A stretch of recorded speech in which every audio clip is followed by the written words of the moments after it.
اس حج کے بارے میں چند ضروری باتیں ہیں جو عرض کرنی ہیں. یہ تو ہر مسلمان کو معلوم ہے کہ جس شخص کے اندر استطاعت ہو حج کرنے کی اس کے ذمہ حج فرض ہو جاتا ہے.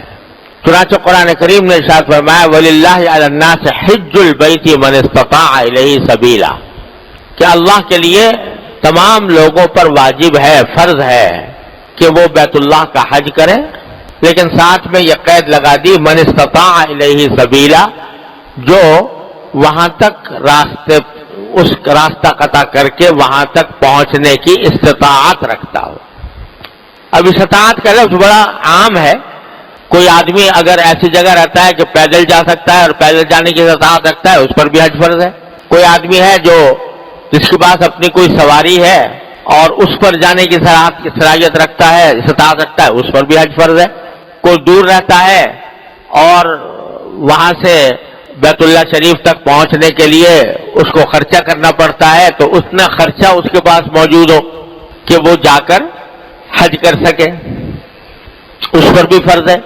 اور فقہائے کرام نے فرمایا کہ استطاعت میں یہ بات بھی داخل ہے کہ یہ نہ ہو کہ ساری پونجی حج کے اوپر تو خرچ کر دی اور پیچھے بچے بھوکے مر رہے ہوں، ان کے کھانے پینے کا انتظام نہ ہو، یہ بھی شریعت نے اس کا حکم نہیں دیا.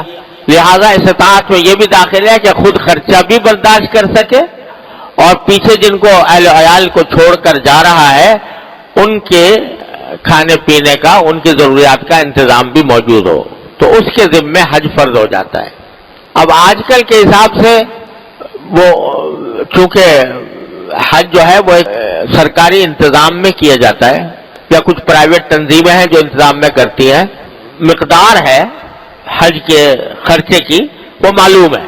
مثلا سب سے بظاہر سب سے سستا جو یعنی کم سے کم خرچہ جو ہوتا ہے وہ سرکاری انتظام میں اگر کوئی حج کرتا ہے تو اس میں سب سے کم ہوتا ہے، اس کی ایک مقدار معلوم ہو جاتی ہے، پتہ چل جاتا ہے. تو اگر اتنے پیسے کسی کے پاس موجود ہوں اور پیسے میں یہ بھی داخل ہے کہ اتنے مقدار کا اگر زیور موجود ہے کسی انسان کی ملکیت میں اور وہ اس کو بیچ کر اتنے پیسے حاصل کر سکتا ہے جس میں کہ حج کا خرچہ پورا ہو جائے، اس کے ذمہ بھی حج فرض ہے. یعنی نقد ہونا ہی ضروری نہیں ہے بلکہ زیور کی شکل میں بھی اگر موجود ہے اور اس کو بیچ کر آدمی حج کر سکتا ہے تو اس کے ذمہ بھی حج فرض ہے. تو پہلی بات تو یہ ہے کہ بہت سے لوگ یہ نہیں سمجھتے کہ حج کی فرضیت کب ہوتی ہے، یعنی پیسے ہیں لیکن دھیان نہیں جاتا کہ ہمارے پاس اتنے پیسے ہو گئے ہیں یا اتنا زیور ہو گیا ہے کہ اس کے بنیاد پر ہم حج کر سکیں، تو وہ اب اس خیال میں رہتے ہیں کہ نہیں جب ہوگا دیکھا جائے گا، لیکن ابھی فی الحال ہم نہیں کرتے. ایک تو یہ غلط فہمی دور کرنی چاہیے. دوسری بات یہ کہ بہت سے لوگ یہ سمجھتے ہیں کہ جب تک بچوں کی شادی نہیں ہو جائے گی اس وقت تک ہم حج نہیں کریں گے. یعنی بچوں کی شادی کے جو اپنی طرف سے اخراجات کا ایک تومار بنایا ہوا ہے کہ بچوں کی شادی اس وقت تک نہیں ہو سکتی جب تک کہ اتنے لاکھوں روپے موجود نہ ہوں، یہ اپنی طرف سے بنایا ہوا ہے. شریعت نے نکاح کے لیے کوئی بہت بڑی مقدار خرچے کی ضروری قرار نہیں دی. لہذا اگر کسی شخص کے پاس اتنی مقدار ہے کہ وہ حج کر سکتا ہو تو چاہے بچوں کی شادی ابھی نہ ہوئی ہو تب بھی اس کے ذمے حج فرض ہے. اور اگر وہ ٹلائے گا تو جتنا ٹلائے گا اتنا ہی گناہ گار ہوگا. لہذا اس فکر میں رہنا کہ پہلے بچوں کی شادی ہو جائے پھر کریں گے، بہت سے لوگ ہوتے ہیں بھائی ہمارا مکان نہیں ہے لہذا پہلے مکان بن جائے گا تب کریں گے، یہ سب غلط فہمیاں ہیں. اللہ تبارک و تعالیٰ کا فرض کیا ہوا ایک رکن ہے جس کو انجام دینا انسان کے ذمے فرض ہے، اور جو غیر ضروری چیزیں ہم نے اپنے سر لگا رکھی ہیں ان کا کوئی ضروری نہیں. بہت سے لوگ یہ سمجھتے ہیں کہ ابھی تو ہم جوان ہیں، جب ذرا بوڑھے ہو جائیں گے کچھ ادھیڑ عمر تک پہنچ جائیں گے تو اس وقت جا کر حج کریں گے. یہ بھی شیطان کا دھوکہ ہے. بلکہ میں تو یہ کیا کرتا ہوں کہ حج در حقیقت عبادت ہی جوانی کی ہے. جوانی کے اندر آدمی حج کر لے تو الحمدللہ وہاں جا کر صحیح طریقے سے حج کے ارکان بھی ادا کر سکتا ہے، اس کے آداب بھی پورے کر سکتا ہے. لیکن اگر بوڑھا ہو گیا، قوا کمزور ہو گئے، تو وہاں ذرا تھوڑی قوت کی ضرورت ہوتی ہے. حج کتنے ہی آدمی آرام سے کرے، کتنے ہی خرچ کر کے کرے، لیکن وہ ایک مشقت والی عبادت ہے. اس میں کچھ نہ کچھ مشقت، بڑے سے بڑے مالدار کو بھی مشقتیں پیش آتی ہیں. تو اگر جوانی میں کرے گا تو اس کے اندر وہ قوت بھی ہوگی، جوش و خروش بھی ہوگا، اطمینان کے ساتھ کر سکے گا. بڑھاپے کا انتظار کرنا یہ محض حماقت. یہ کیا پتا ہے کہ آپ بڑھاپے تک زندہ بھی رہے گا کہ نہیں. یہ ساری باتیں جو ہمارے معاشرے کے اندر لوگوں کے دلوں میں بیٹھی ہوئی ہیں، یہ بالکل غلط ہے. اور اس کی وجہ سے حج کو مؤخر کرنا ایک بہت بڑے فریضے سے غفلت کا مرادف ہے. بہت سے لوگ یہ سمجھتے ہیں کہ بھئی جب تک ہمارے ماں باپ حج نہیں کریں گے ہم نہیں کریں گے. ماں باپ پر تو مثلا فرض کرو حج فرض نہیں تھا، انہوں نے نہیں کیا. بیٹے کے پاس اتنی استطاعت ہے کہ وہ حج کر سکتا ہے، تو دماغ میں یہ بات رہتی ہے کہ ماں باپ کا حق ہے پہلا، لہذا پہلے ان کو حج کرائیں، اس کے بعد اگر پیسے بچیں گے تو پھر خود حج کریں گے. یہ بھی فضول بات ہے، اس کا بھی کوئی شرعاً کوئی جواز نہیں ہے. اللہ تعالیٰ نے ہر ایک فریضہ ہر ایک آدمی پر اس کے حساب سے عائد فرمایا ہے. اگر ماں باپ پر حج فرض نہیں تھا، انہوں نے نہیں کیا، تو ان سے کوئی مواخذہ نہیں ہوگا آخرت میں. نہ آپ سے کوئی مواخذہ ہوگا کہ آپ نے ان کو کیوں حج نہیں کرایا. آپ کے ذمہ ان کو حج کرانا کوئی فرض نہیں، کوئی واجب نہیں. لیکن آپ کے پاس اگر استطاعت ہے تو پہلے تو آپ اپنا فریضہ ادا کریں. اس کے بعد پھر اللہ تعالیٰ توفیق دے، بہت اچھی بات ہے. والدین کو حج کرانا، اور کا نفلی حج وہ چاہے لیکن کرانا بہت اچھی بات ہے. لیکن یہ اس بنا پر حج کو ٹالنا کہ ہم پہلے ماں باپ کو کرائیں گے پھر بعد میں کریں گے، یہ بھی بڑی غلط بات ہے. لہذا ہر ایک آدمی کو اپنا جائزہ لے کر دیکھنا چاہیے کہ وہ اگر اس کے ذمہ حج فرض ہو چکا ہے تو جلد از جلد حج کو ادا کرنے کی فکر کرے. آج کل جو سرکاری انتظام میں حج ہوتا ہے اس میں قرآن اندازی ہوتی ہے، تو قرآن اندازی میں نام آئے یا نہ آئے یہ تو اپنے اختیار سے باہر ہے.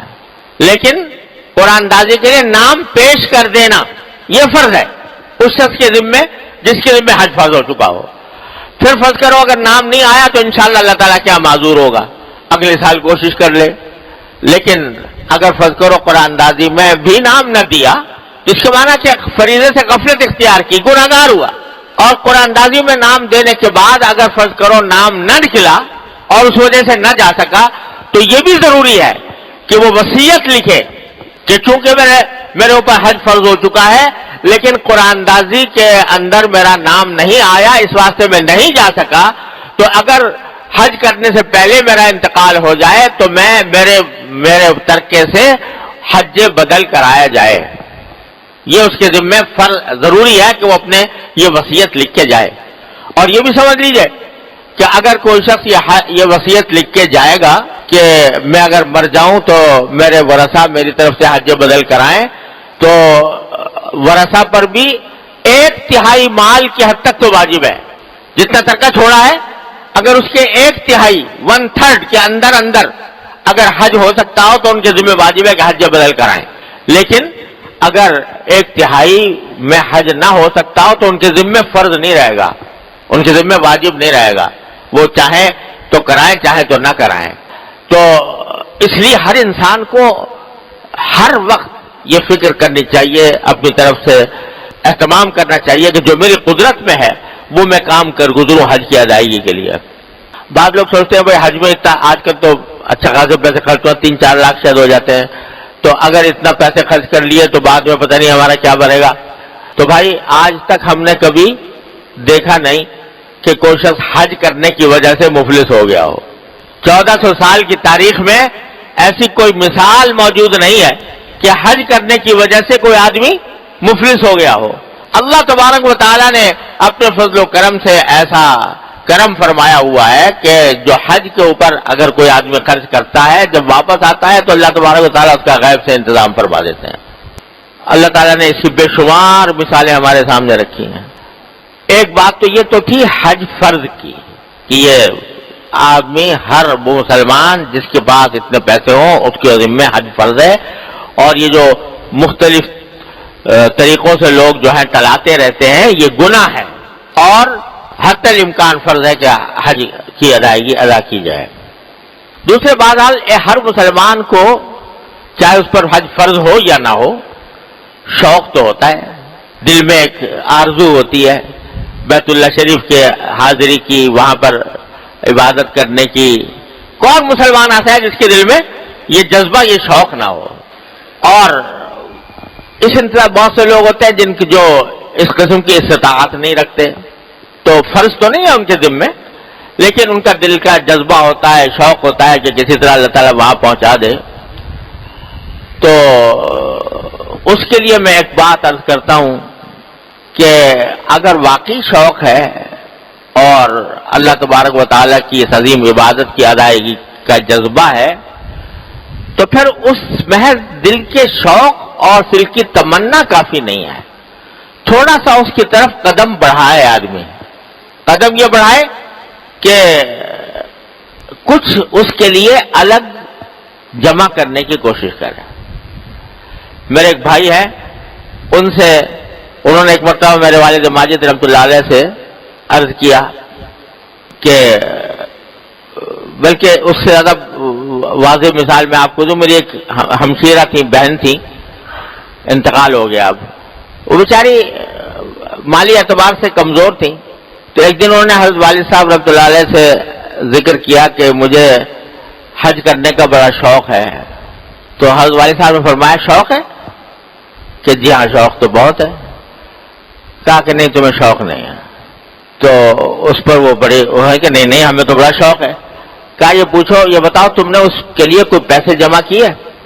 کہ جی پیسے اتنے ہوتے ہی نہیں۔ کہا کہ تم ایک آنا جمع نہیں کر سکتی؟ اس زمانے میں آنے چلا کرتے تھے، ایک آنا روزانہ، کیا ایک آنا تو کر سکتی ہوں؟ کہا کہ اگر شوق ہوتا تو ایک آنا کر کے بھی جمع کرتی، 5 روپے ہو جاتے، 10 روپے ہو جاتے، 100 ہو جاتے، کچھ کئی سال میں جا کے کچھ بڑھ جاتے۔ ان کی سمجھ میں بات آ گئی، انہوں نے کچھ اس کام کے لیے ایک تھیلا بنا لیا اور روزانہ کچھ تھوڑا سا، بہت تھوڑی پیسے اس کے جمع کر لیتی تھی۔ اللہ تعالیٰ کا کرنا ایسا ہوا کہ ان کا 34 یا 35 سال کی عمر میں انتقال ہو گیا۔ تو جب ان کے سامان کا جائزہ لیا گیا تو اس میں ایک تھیلا نکلا، پیسے برائے حج اس تھیلے میں لکھے ہوئے تھے۔ اس تھیلے میں جب دیکھا تو کل 65 روپے تھے۔ کب سے پتہ نہیں بیچاری جمع کر رہی ہوں گی، تو 65 روپے تھے۔ حضرت والد صاحب حیات تھے، انہوں نے دیکھا اور اس پہ آنکھ میں آنسو آ گئے کہ دیکھو اس نے حج کے لیے یہ پیسے جمع کیے تھے۔ تو حضرت والد صاحب نے دعا فرمائی کہ اللہ اسی 65 روپے میں اس کا کچھ حج کرا دیجیے۔ ان کے فرض نہیں تھا ان کے ذمہ حج۔ تو حضرت والد صاحب نے یہ کیا کہ کسی آدمی کو، کیونکہ ان کے ذمہ حج فرض نہیں تھا، جس کے ذمہ حج فرض ہوتا ہے اس کے لیے تو ضروری ہے کہ اپنے گھر سے چل کے جائے حج کرنے کے لیے، لیکن حضرت والد صاحب نے دیکھا کہ ان کے ذمہ حج فرض تو تھا نہیں، اور پیسے اتنے تھے کہ وہی مکہ مکرمہ کے کسی آدمی کو اگر دے دیے جائیں تو وہ اس سے حج کر سکتا تھا۔ اس زمانے میں 65 روپے میں بھی مکہ مکرمہ کا باشندہ کر سکتا تھا۔ تو مکہ مکرمہ کے ایک آدمی کو دیے کہ بھائی تم ان کی طرف سے حج بدل کر دو۔ انہوں نے حج بدل کیا۔ حضرت والد صاحب اس روز اس سال حج میں موجود تھے، تو اچانک عرفات کے دن دیکھا، یعنی کھلی آنکھوں دیکھا، سونے میں نہیں، کھلی آنکھوں دیکھا کہ وہ جبل رحمت عرفات کی جبل رحمت کے اوپر چڑھتی ہوئی جا رہی ہیں۔ تو اللہ تبارک و تعالیٰ نے ان کے اس عمل کی بدولت ان کو حج کا مرتبہ عطا فرما دیا۔ تو اگر واقعی شوق ہے اور جذبہ ہے تو اس صورت میں اگر آدمی تھوڑا تھوڑا بھی چاہے جمع کرے، اس کی فکر نہ کرے کہ زیادہ ہی ہو تبھی جمع کرے۔ 1 روپیہ ڈال دے، روز 1 روپیہ ڈال دے گا روزانہ، تو 360 دن میں 360 روپے ہو جائیں گے۔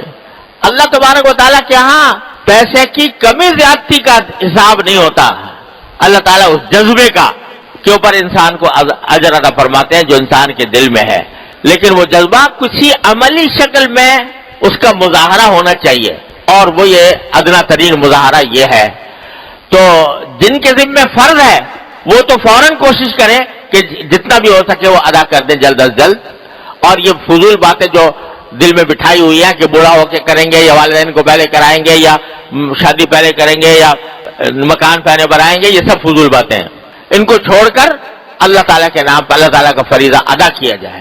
اور جن لوگوں کے ذمہ فرض نہیں ہے لیکن جذبہ ہے تو وہ کچھ تھوڑا تھوڑا اس کام کے لیے قدم اٹھائیں تو انشاءاللہ اللہ تعالیٰ اسی میں برکت عطا فرمائے گا. www.darsequran.com